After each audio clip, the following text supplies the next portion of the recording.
دو وضعیت کاروبار حال استادی مزینی مثال جلو مدلایی که جلوی بود حال استایل نمیزنم همین ساده بعض حال بگذاری کاروبار نیه سسته کاروبار.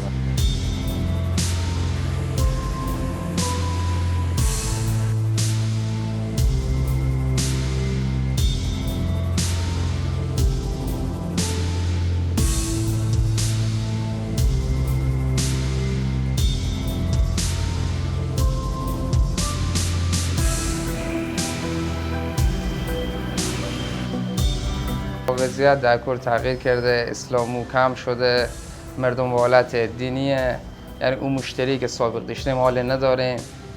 بعد از نگاه پول هم ارزش پول هم به حساب مشتری آمده پی آمده، یعنی اون پولی که سابق به حکومت میدن حال مشتری و پول نمیده، اقتصاد مردم پی آمده.